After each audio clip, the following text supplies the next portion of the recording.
It's been way too long. 2 months. 2 months. Basically. Because did we do something in April or did we do March? Was March? No, it was March. This is technically April right now. Oh, right. This is the April episode. Yeah. So this is season 4, episode 4 of Your Book is Why Daddy Drinks. This is Tyler. And this is Matt trying to pour this old-ass beer. Is it like syrup? No, it's just... So, you remember when I went to Belgium and I had the great Belgian beer mishap? Right. This is one of those beers, and as you can see, it's a very weird little bottle.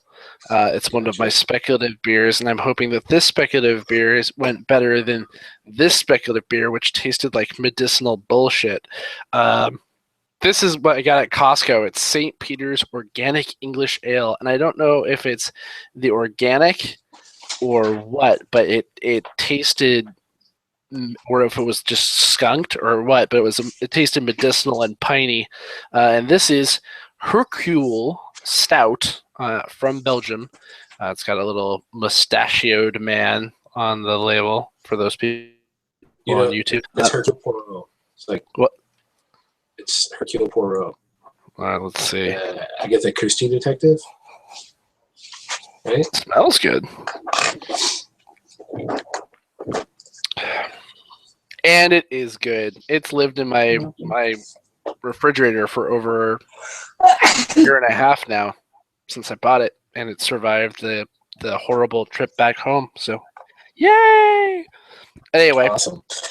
Tonight I've got a new beverage.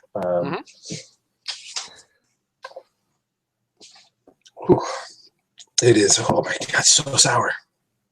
I'm drinking a Reverend Nat's Sacrilege Sour Cherry Cider.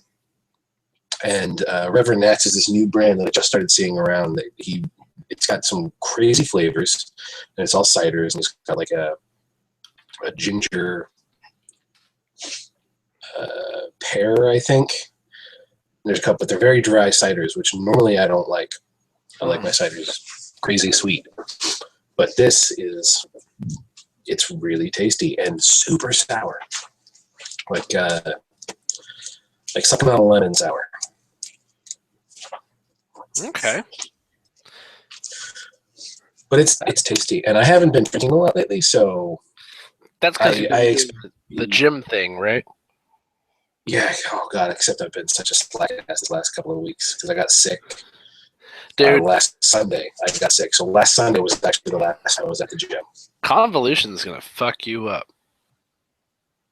Like, if you've not been drinking. Well, so here's the thing. We did.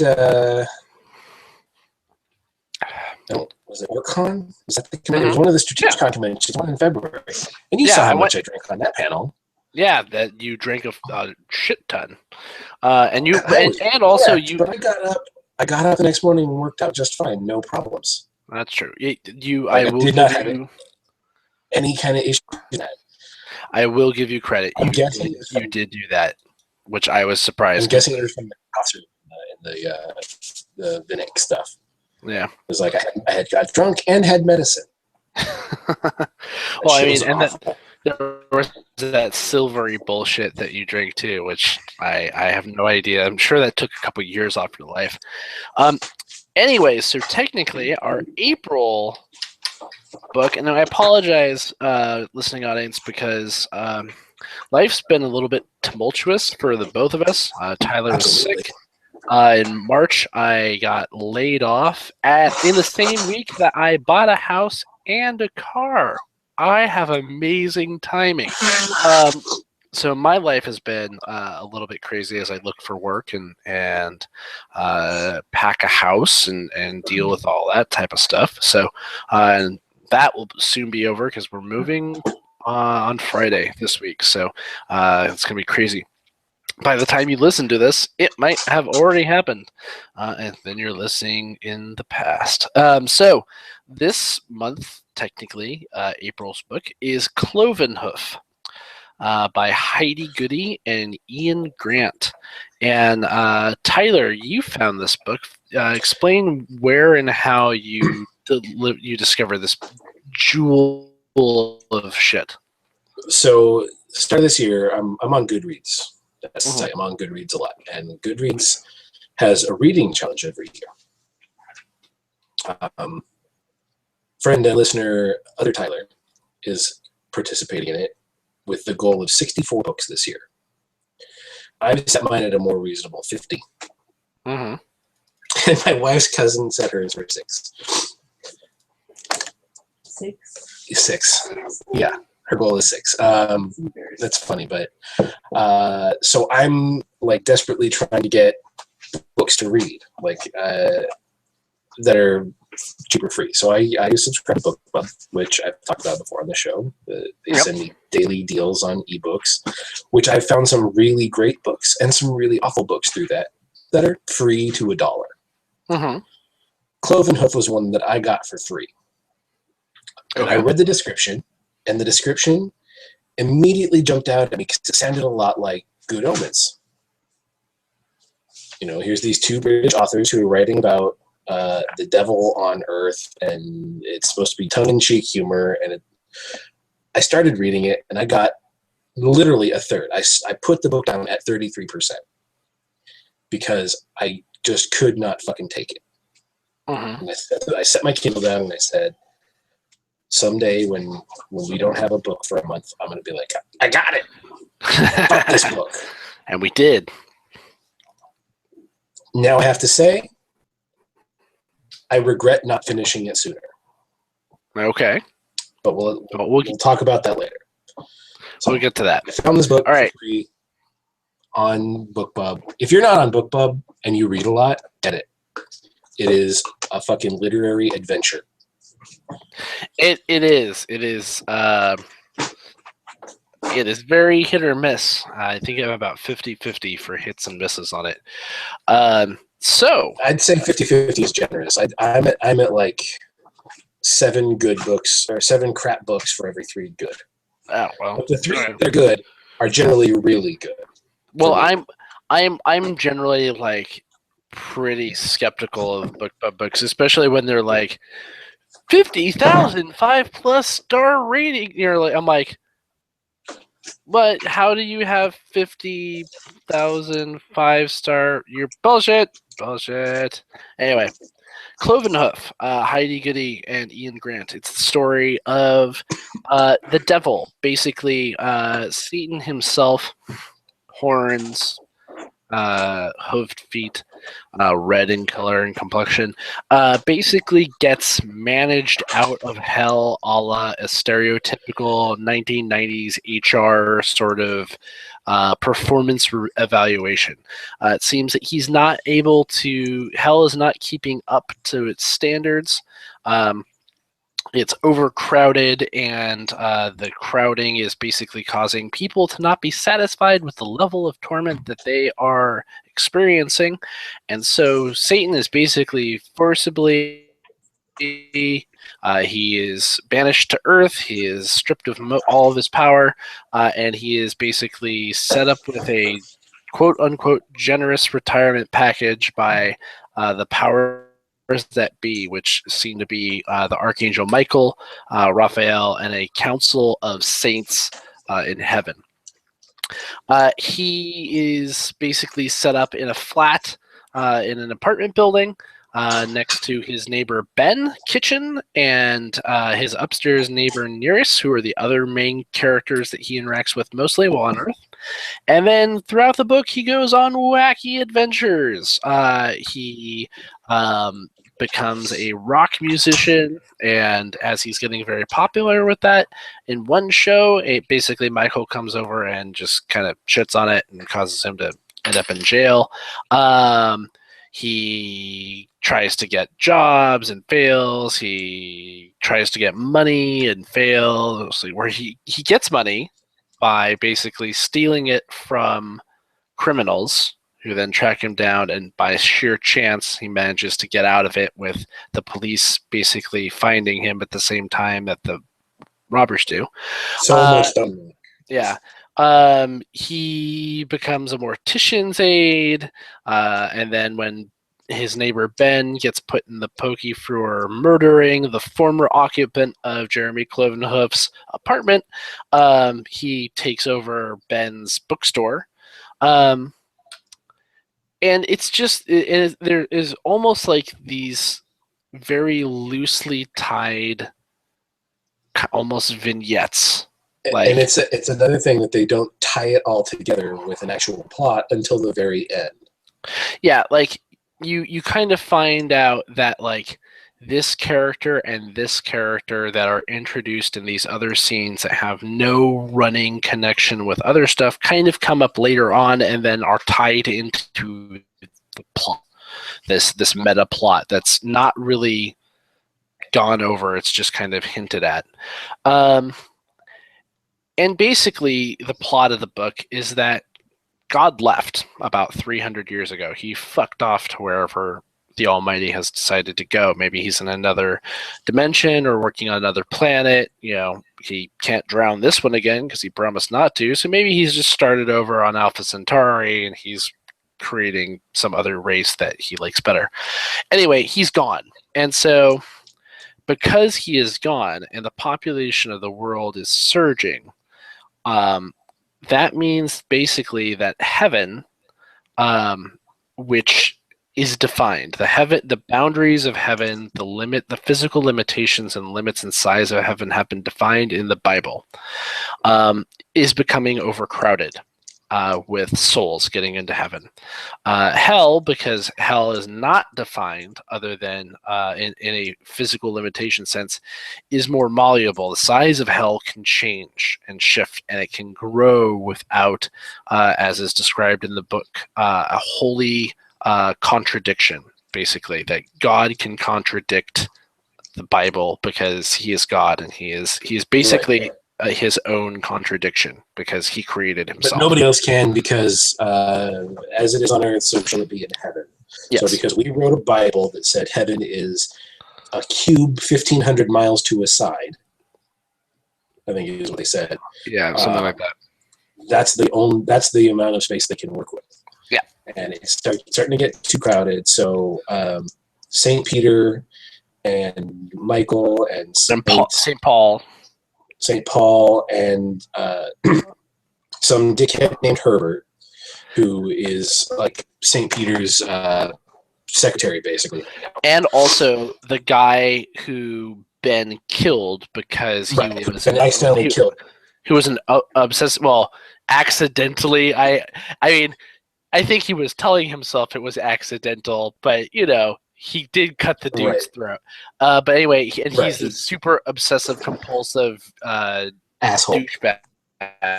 Nobody in his apartment likes. Lives. Yeah. Anyway, go on. The biggest problem I have with this book. Oh, and basically, the devil figures it all out.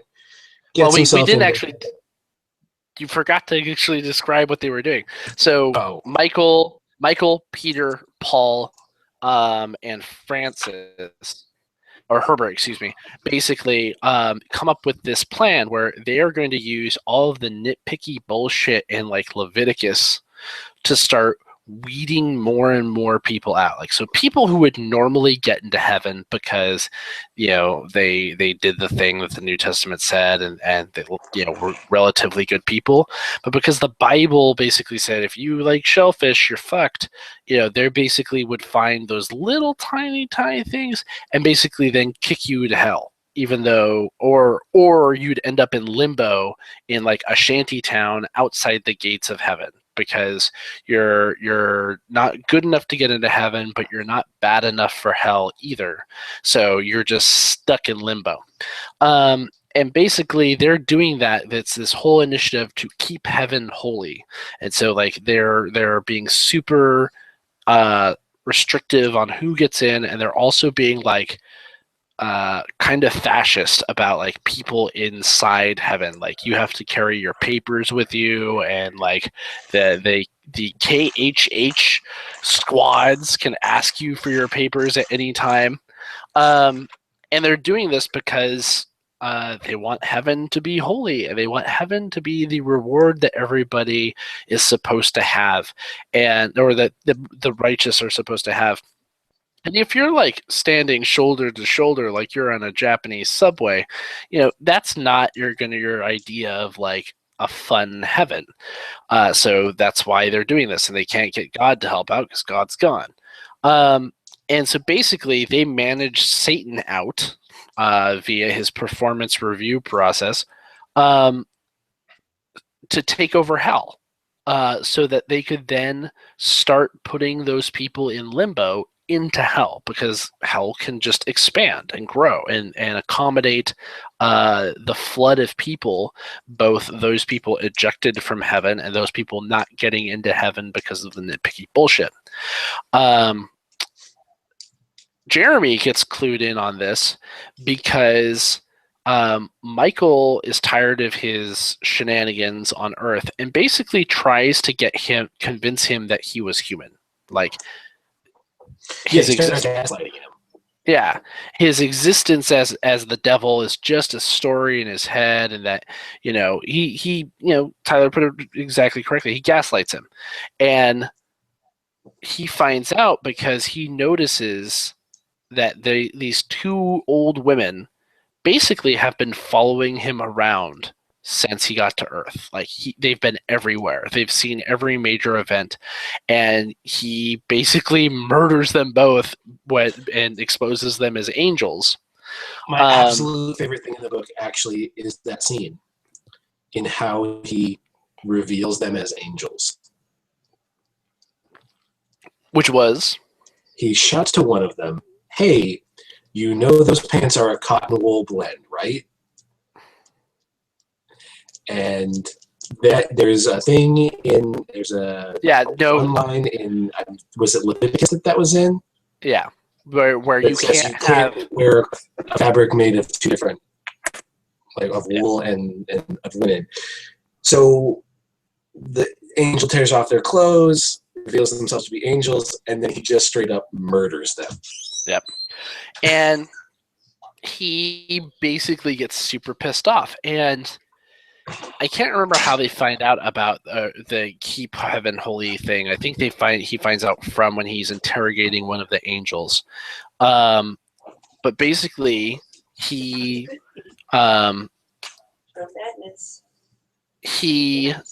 finds out that Herbert was the guy that Ben killed. And then he also finds out that Herbert was the guy who is involved with the Keep Heaven Holy thing. So they resurrect Herbert,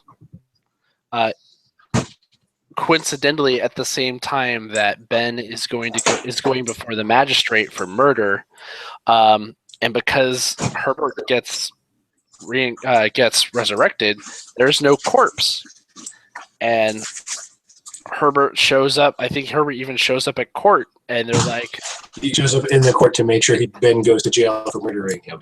Yeah, and like Ben's lawyer is like, so here's the guy. He's clearly alive. There's been no murder, and so Ben gets off scot-free. And they Clovenhoof and Nereus basically kills Nereus, electrocutes her to send her to heaven after she confesses every sin she's ever done in her life. And she hooks up with Joan of Arc, who is written like a spunky, modern teenager rather than, a French peasant. And was she Episcopalian?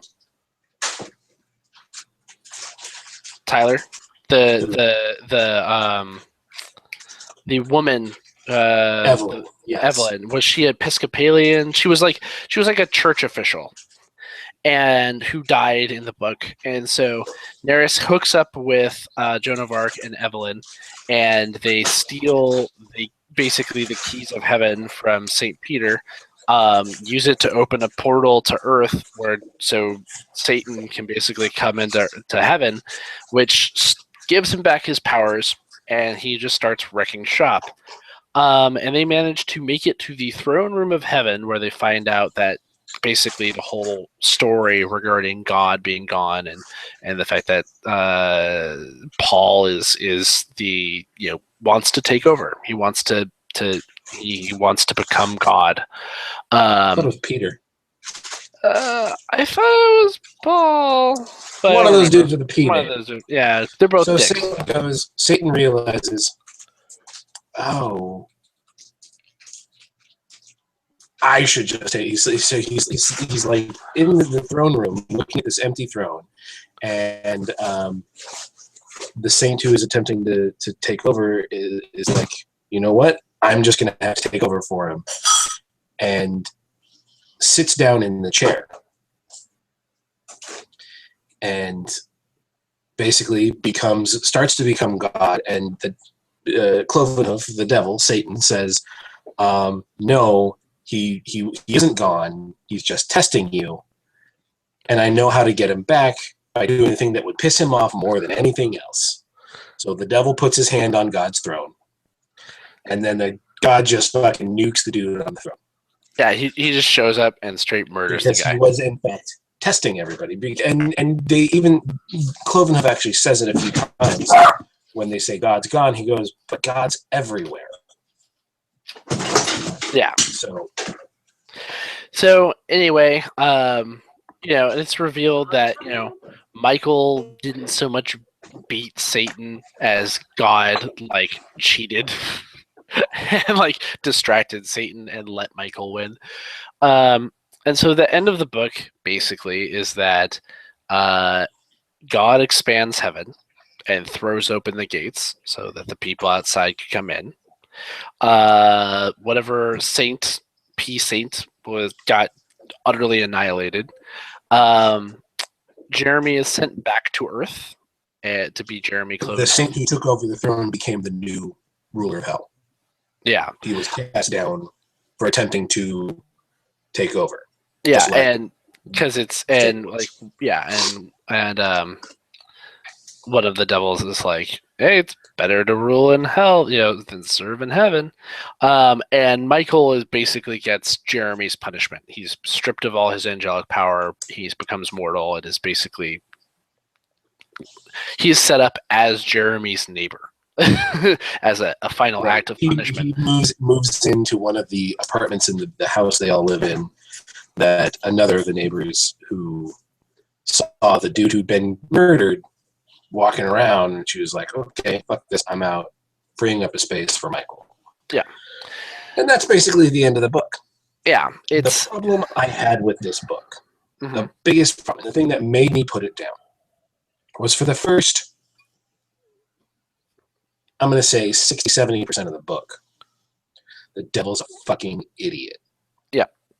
So the style of the book is very reminiscent of Terry Pratchett, Hitchhiker's Guide to the Galaxy, that sort of humor. And the devil, so this is the devil not understanding how money works. Yeah, or what money kills me.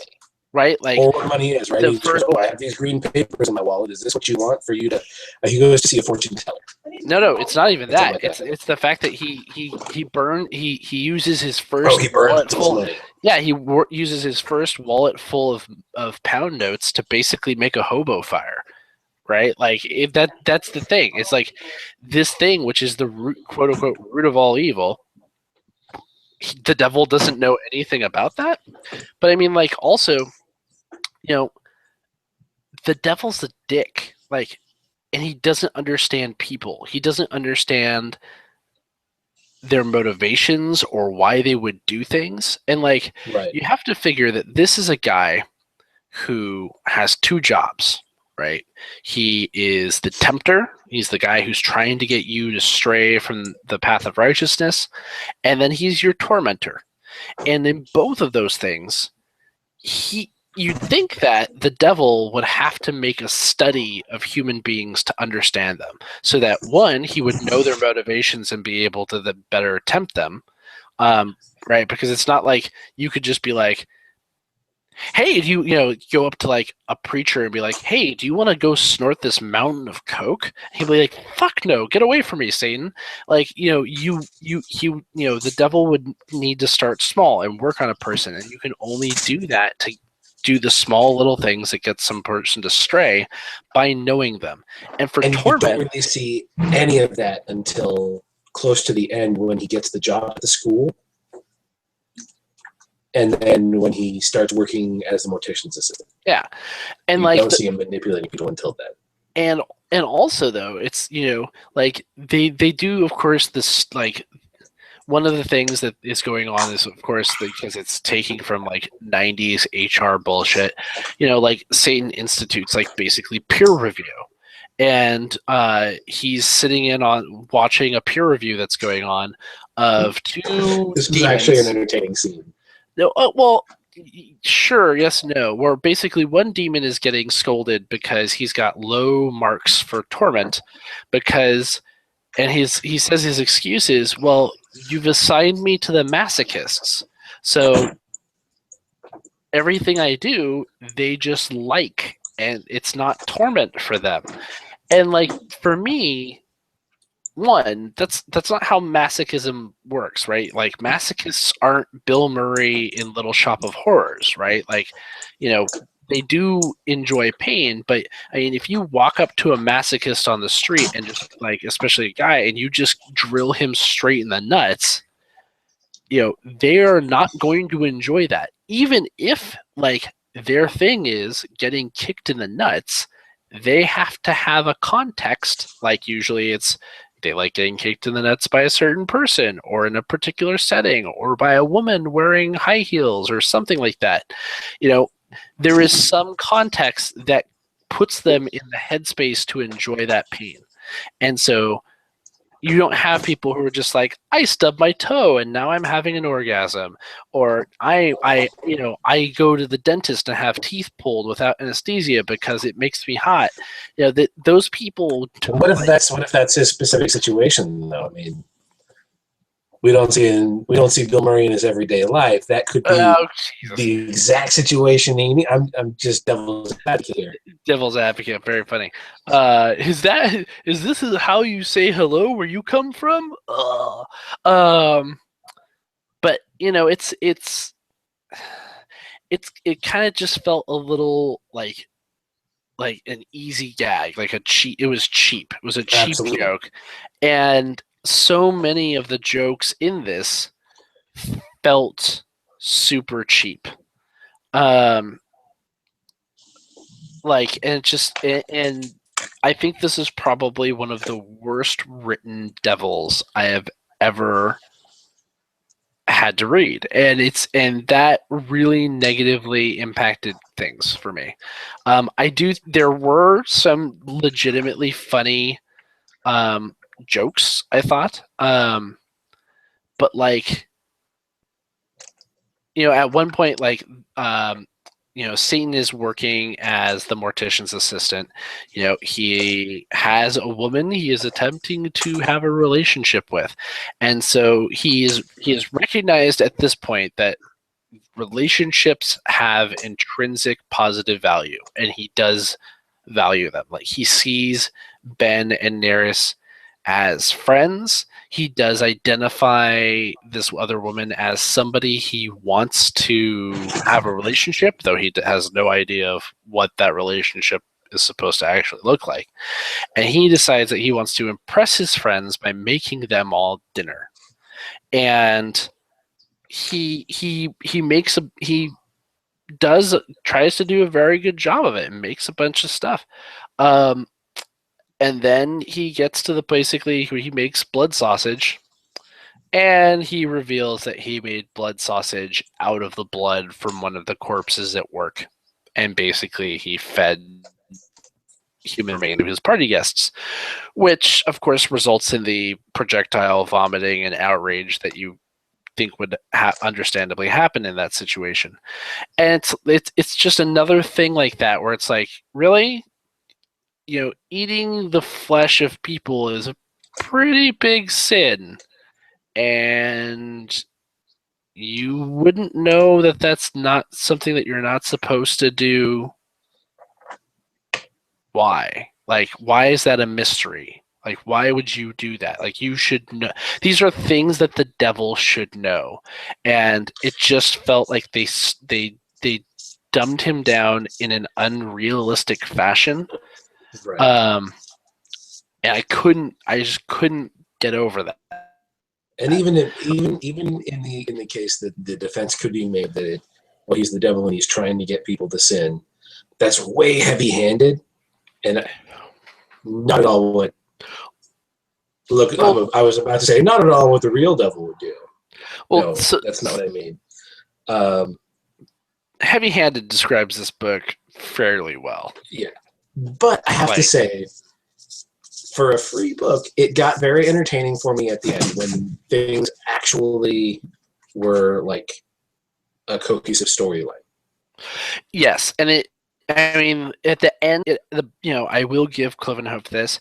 It does tie things up, right? Like, you're like, okay, Yes, now we understand who Herbert is, and now, and Eve being introduced and dying, going to heaven. Now we see her part in this, and now we know what's going on, and so that all got wrapped up fairly well. I do think that, like Joan of Arc as a character, like if she had been anybody else, I would have been like, okay, that's fine. But this is Joan of Arc, right? Like she's a French peasant. Like we have, Saint Francis who's running around heaven, lisping all over the place, talking to animals, and being a character of that saint. But we have Joan of Arc, who's a French peasant who was murdered by the church, burned alive. Who's attempting to put on a music festival. Yeah, and is very modern and hip, and it's just like, really, that considering everything else you've got going on, that doesn't make any effort. And it just seemed like there was a lot of just the jokes were just like slap you in the face with a fish, like that, just kind of up front. And yeah, like they were trying for the same kind of humor that Terry Pratchett does, but so much of what Terry Pratchett does is just quick little bits that, like, if you were reading too fast or if it was being acted out, you might miss, like, just little bits of dialogue that are hilarious. This book very much feels like a couple of people who have read a lot of Terry Pratchett and a lot of Douglas Adams have said, well, I can do that. Yeah. And then went about it completely wrong. Yeah. It got entertaining at the end, I think, because I was mentally exhausted from work. Uh-huh. So I was like, oh, hey, a joke. That's funny. And also it flowed well. But I have to say, lately I've been reading a new genre called Lit RPG. Lit RPG. And what is that? Lit RPG. Lit RPG is a genre of books that is where it takes place in two worlds, the real world and some sort of game world. The most, I think, in my opinion, the most popular Lit RPG book would be Ready Player One, where it takes place in the real world and in Oasis. But a lot of these, the main character is disabled or something, or has some reason to escape into the real world so they can walk in or some shit like that, or somehow get trapped in the game and has to live out in the game world. And it's really cool because, I'm old school EverQuest player, so I love the total more immersive games, and the series they're fairly good. A lot of them are written by Eastern European authors, so they're written in Russian and translated. So the books aren't fantastic because it's not the native language they were written in. But one thing I have noticed in all of these books, and I've read probably 8 of them in the last 2 months, is that they all end on some stupid bullshit cliffhanger. Mm-hmm. That is literally the worst way to end a book for me. If you don't finish your story, you can finish your story in a way that leaves it open for a sequel. But if you just don't finish your story, that pisses me off. Mm-hmm. I keep buying these damn books because most of the books they're entertaining until the end, like everything Suzanne Collins writes. They didn't do that in this book, in Clovenhoof. No. They actually finished the story. Yeah, They resolved it and then set it up like, so this is their life now, and then some wacky thing happens at the end. Yeah, and this is it is very clearly the first one in a series. Like I think there's 3. But yeah, this is a complete book with its own full plot, which I appreciated considering that's been a frequent complaint of ours. And as far as the writing goes, it's fine. There were no severe issues with like Antigua, where it was just written god awfully bad from any standpoint.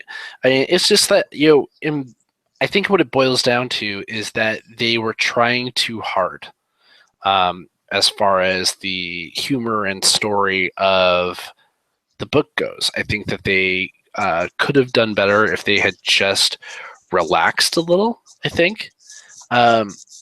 Because I do think, like you were saying, the ending flows a lot better, and I think that the vignette way that they wrote things in the chapters previous to that were didn't do them any favors as far as pacing or anything else, and I think that maybe. I don't know if that was done because it was written by 2 authors. So maybe like one of them wrote one section and then the other one wrote another one. Film. Like in the first half of the book, it really felt like they were passing off who was writing. And then at the end, they went, oh shit, we actually need to tie the stories that you wrote together with the stories that I wrote. So let's work together and finish the book. Yeah. And it really happens after the bank robbery. When the devil walks into a bank and goes, I want the money, not realizing that he's robbing a bank. He just says, give me some money. And he like pats his coat because he'd just gotten some burn cream for Ben because he made Ben's coat wash his hands with drain cleaner for some reason. So it's just that's very dumb. Again, the devil. But after that, when all the shit goes down with the cops, and then he goes to get the job with Neris to get a job, that is when the book starts flowing really well. And it's about, I want to say 50-60% of the way through the book that it starts flowing really well. And yeah. Both of these authors, Heide, Goody, and Iain Grant, they actually run a publishing company. Have individual books that I'm almost tempted to track down and read to see if one of them wrote the parts I liked, and one of them wrote the shitty parts. To see if on their own they can manage to tell a decent story. Yeah. Oh, I mean, looking at Clovenhoof, they've got Pigeon Wings, which is Clovenhoof Book 2 about Michael. It's about Michael apparently there's God Squad Clovenhoof Book 4. God Squad's Book 3. Book 4? Yeah, on Amazon. I'm looking at it right now. God Squad Clovenhoof Book 4. So I'm looking at Heidi Goody right now. It could be that they just mislabeled it in Amazon. And then there's Satan's Shorts.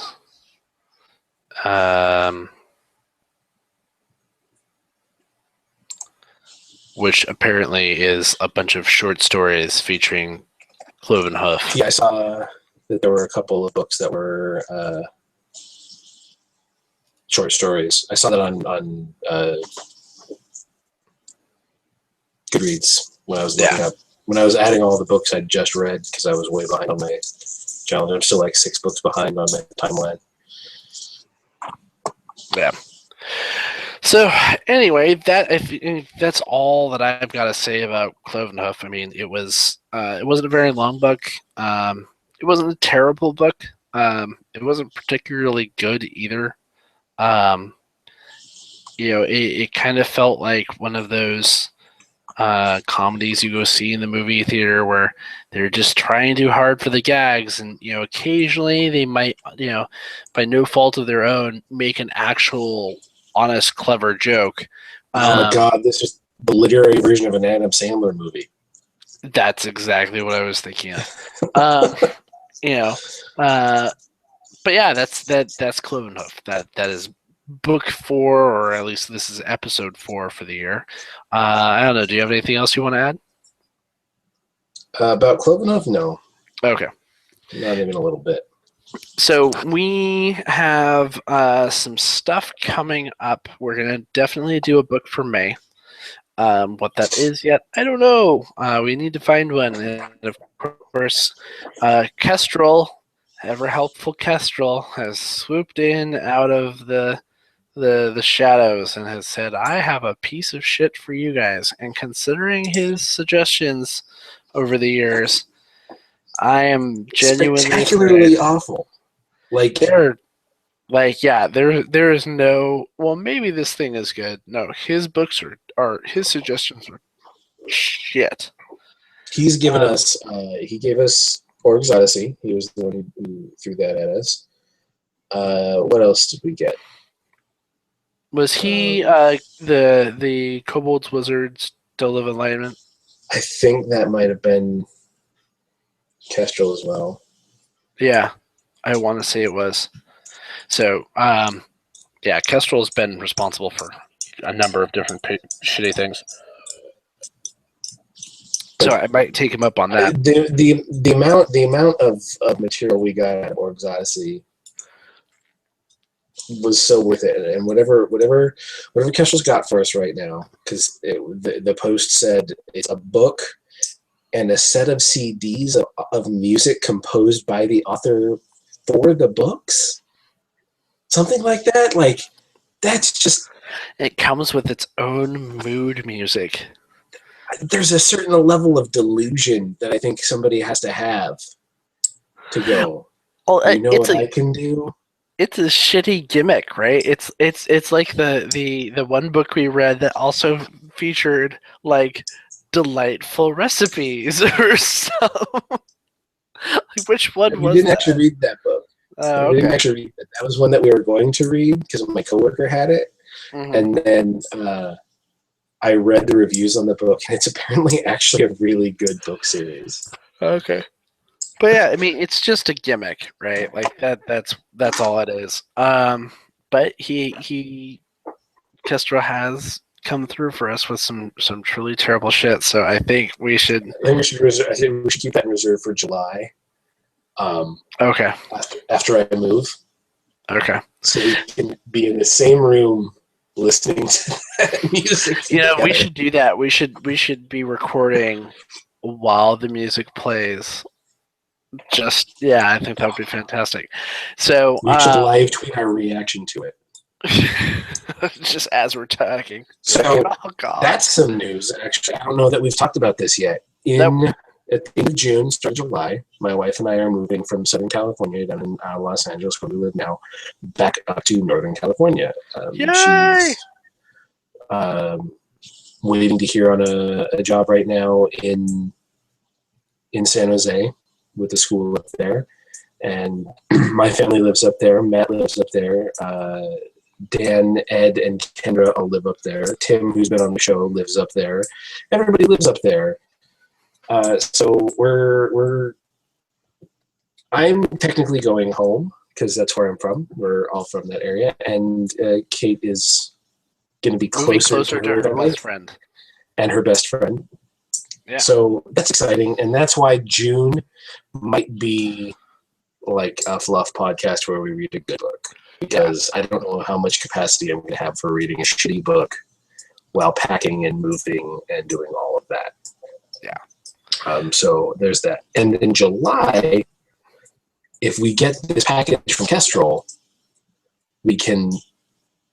Here's my dream for the show is that instead of us recording over Skype, once a month we actually are in the same room recording together, because I think we're funnier that way. Yes, I think so as well. I also think we drink more when we do that. We definitely do. I know that I only drink like a bottle or maybe So we might not, a bottle and a half. We might not actually be funnier now that I think about it. But we're drunker. Or more drunk. Hey! This show's about our listeners, so fuck you guys. But that's my hope, is that we'll have a better schedule, because we'll be closer to be a little more accountable. And hopefully it stops raining fucking chaos on us. Yeah, I would like to become gainfully employed before I start having to pay much more of my mortgage payments. That would be awesome. Yeah, so that's pretty much it. I mean, right now I'm just looking for a job and also in the process of moving myself and my family. So that would quickly be over, and then it's trying to extricate myself. You're moving when? Friday, like 2 days. So day and a a day half. after tomorrow. The room you're sitting in does not look that packed. Actually, like you can see, there's a large stack of behind me. Yeah, I mean, there's still like stuff up on the walls, and there's like a table full of crap behind me. But like a lot of the stuff that we have that's not boxed up is like little tiny shit, though. I'm not going to show it because she'd get pissed off, but like Michelle's desk is still covered in stuff. But she's taking tomorrow off to pack up and so that we can kind of get the house wrapped up as much as we can. And then the movers themselves will also help us throw shit in boxes. So, so we get movers. So yeah. Oh yeah.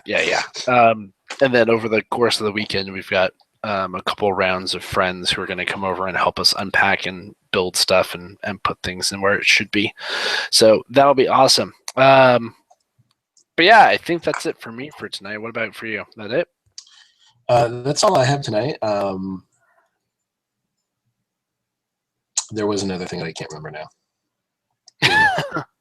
Well, bring it up on the Facebook group if you can. Yeah, on the Facebook group. Speaking of which, I have to apologize because I'm a shitty co-host and forgot to put the Ghost Ants episode on the blog, so it never hit iTunes. I will do that tonight. So if you get us strictly through streaming, through iTunes, or I think Stitcher pulls it from our blog too, rather than from good Podbean, you didn't get the last episode. Yep. Profit to the Ghost Ants. Which was not as shitty as we thought it would be, considering it's a story where human beings shrink to the size of bugs. With the exception of Divergent, all of our books this year, both of them, have turned out that way. Not as bad as I expected them to. Yeah, maybe we do need to go to Kestrel just so we can be like, yes. This is the shitty stuff that we're missing. That we've been. That'll be our slump buster. And the dry spell, thanks to Kestrel. Actually, I was able to use. I want to thank all the listeners of this podcast for that we've kept going, because I was able to, in an internet argument, cite my being on this show for telling someone as the reason for telling someone to shut the fuck up about Batman versus Superman. Because all I have heard people talk about online is how awful this movie is going to be. And I said, 1, shut up, you're still going to go see it. And 2, if you anticipate something being awful, it's going to be awful. And they're like, well, how do you know? I said, I've got 3 years of reading shitty books and complaining about them on the internet. that I know if I anticipate a book being bad, it will be bad. I will find all the worst things in it, and I will hate it. So, but then I saw the trailer for Batman versus Superman. I'm like, oh fuck, it's gonna be awful. Yeah. Do you bleed? No, in fact, no, I don't. And here's my thing. Here's my thing. I will say right now, it's gonna be awful, and it's not gonna be Ben Affleck's fault. No. It will not be Ben Affleck's fault. So I do have to say I have had a little bit of show related head fuckery in recently. So as you are all probably aware, a little indie film came out earlier last week. Something about Avengers, right? Sequel, whatever. And I'm watching this film. Out? Yeah, I think that's out. And I'm watching. Kidding. I paid $30 to go see it at the nice theater. Nice.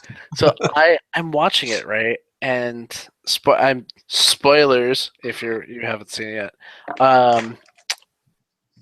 You know, Black Widow is talking to Banner, and they're basically talking about how they're fucked up, right, and they can't. They can't engage in this relationship that they both mutually want.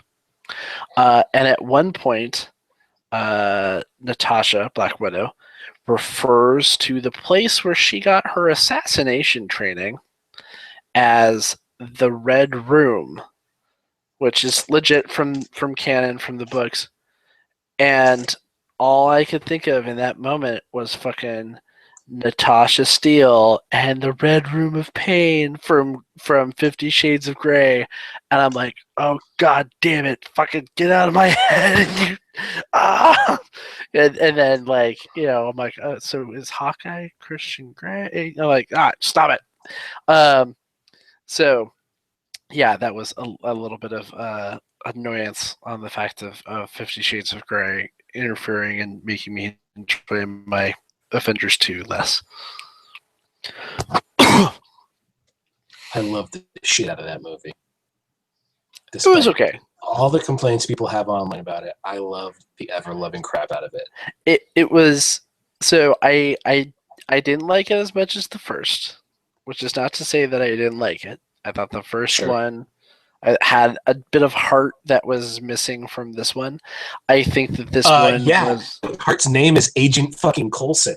Oh god. But anyway,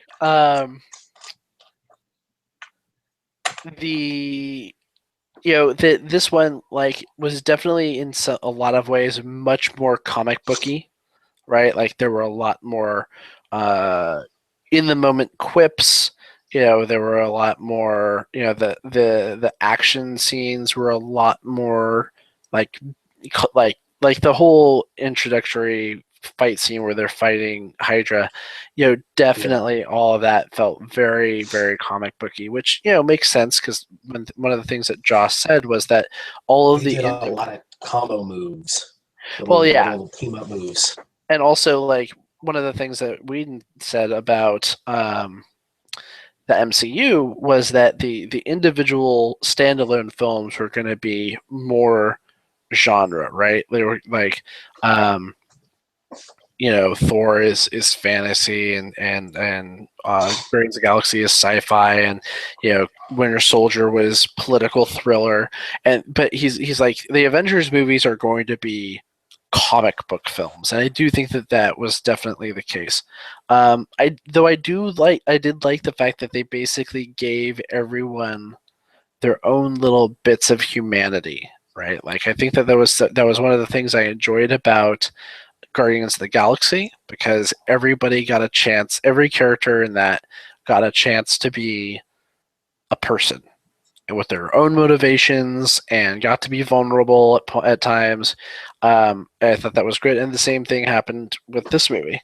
And James Spader fucking killed, like just destroyed as Ultron. Like he did such a good performance. And then Paul Bettany as Vision was also great. So yeah, good film. Not the greatest, but still thoroughly enjoyable. What was your favorite part in it?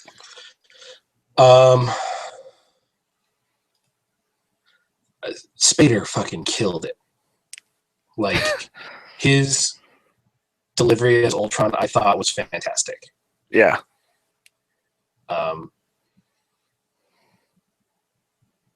And just that character was really well done. Paul Bettany as Vision, really well done.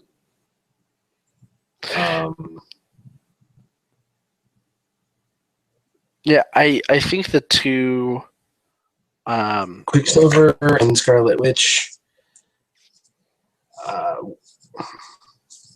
we gotta wait to see more movies. Yeah, because of the nature of the ensemble movies, you don't get enough time with anybody. And I don't think there are any plans for it. I would really love to see Ruffalo in a Hulk movie, because no, I think they're doing World War Hulk. Are they? I think so. I think they are doing a standalone Hulk film with Ruffalo. See, I would, I would really have loved to see happen with Hulk, and mild spoilers. I'm going to try to not give away too much. At the end, what they say about the plane he was on, they could have done so much more with that and taken us straight to a Planet Hulk movie. Yeah. And that would have been the perfect excuse for no one else showing up, because they're busy on Earth and he's not. But they didn't do that. Yeah. And they changed it so he can show up in any other movie now. And I think I liked between the two versions of Quicksilver we've gotten recently, both the one from X-Men and this one, I think that this one had a lot more character to it, but I liked the way that they showed him being fast in the X-Men film better. Like, I've not seen. Okay, so basically, it's the scene where he goes super fast, but instead of showing him zipping around, it's him basically just basically doing a fucking Leo stroll through a gunfight. With everything frozen around him. With everything moving extremely slowly. So, he's able to just, pick bullets up out of the air and just move them so that they continue at a different direction. And I thought that was a better way of a much more effective way of showing someone moving fast, because you can actually appreciate the little changes that are able to do in the moment that way. And also he put in a little bit of comedy to it too. But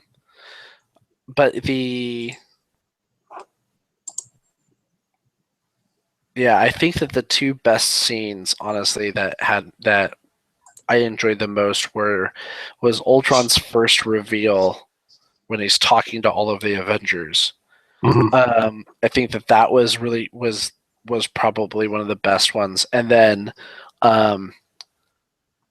when they're all questioning, again, spoilers here. They're questioning Vision because Vision was made by Ultron and they don't know if he can trust him. And he just reaches over, grabs Mjolnir, flips it around, and offers the handle to Thor. And Thor just kind of goes, huh. And he's like, good enough for me. And then and Thor immediately goes, yep, I trust him. Yep, just 100%. There's no doubt whatsoever. And in that moment, that was the best response because it instantaneously gave Vision 100% credibility. Thor, who is arguably one of it's like a D&D game when a new player shows up and you're like, hey, person we have no reason to trust, come join our party. Yeah. That's why they trust him. Yeah, and basically that's it exactly. And it was just I thought that was just super well done. And just yeah, like some of the new people they added, like the Dr. Chu and things like that, and yeah, it's always nice to see. And finally, Shield managed to keep a fucking hover carrier in the air instead of having it crash land. That was amazing. But yeah, I mean, I think it's funny that we've now moved on from the shitty book to the awesome movie. No, we're nerds. We have to talk about these things. I did just read. I'm reading an article right now about Joss Whedon saying that Agents of Shield is not in the Marvel Cinematic Universe. So what? let's see. How is that even His possible? quote. He says, "Where is it? A lot of people come back in the Winter Soldier. It's a grand Marvel tradition. Bucky was supposed to die, and the Coulson thing was, I think, a little anomalous just because that really came from the television division, which is sort of considered to be its own subsection of the Marvel Universe. As far as the fiction of the movies, Coulson is dead." So according to Joss Whedon, Agents of S.H.I.E.L.D. is not technically a part of the Marvel Cinematic Universe, except it totally is. Well, it is. I mean, it is in a meta sense, but maybe he's talking about it from the point of view where it's like it's not going to influence the movies, right? Like, because the last Agents of Shield led up to Avengers, right? Like it referenced the things that were going to happen there, and I can't imagine though, like they are having an Inhumans movie, setting up an Inhumans movie, and that's what the show is supposed to be dealing with all of the enhanced, as they're calling them, people. Those are the Inhumans. Yeah, and they straight up say the Terrigen Mist, which is what creates the Inhumans. But the way they're setting it up on the show, it's not. I don't think Black Bolt's going to show up. But the article then basically goes to tear it apart and say, yeah, Marvel, the shows are absolutely a part of the cinematic universe, and Marvel has never said anything but that. Yes, they are part of the universe, because the way they're tying everything together, they have to. It has to. So, actually, Black Bolt might show up because Vin Diesel has been apparently in talks with Marvel about playing a part as Vin Diesel in human form, and because in Marvel you can't, they have been very careful about having people play two parts. The only reason why he could get away with it is that Groot, he just provides the voice for, and Black Bolt doesn't speak, but he has Black Bolt's physique. And so if he's Black Bolt, he doesn't talk and he can get away with it.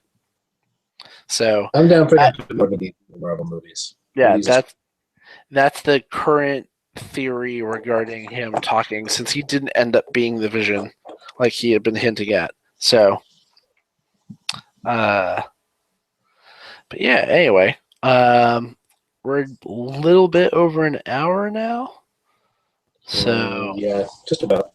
Yeah. So I think we're pretty good. So we don't know what we're reading for May, but it will be something shitty.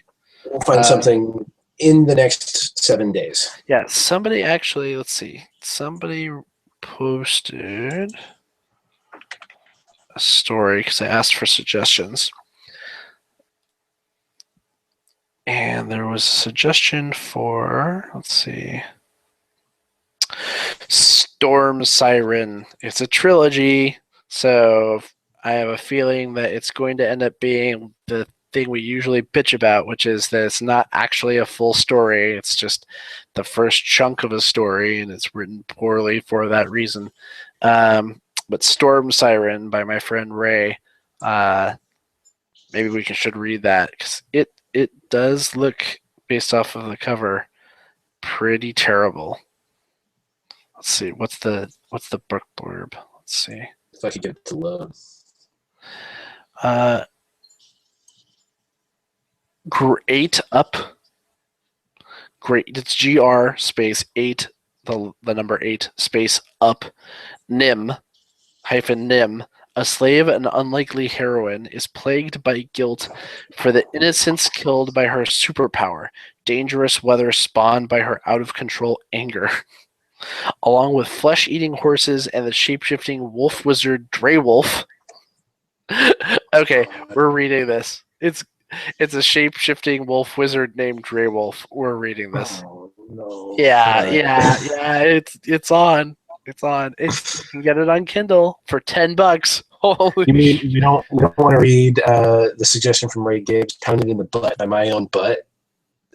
Wait, what?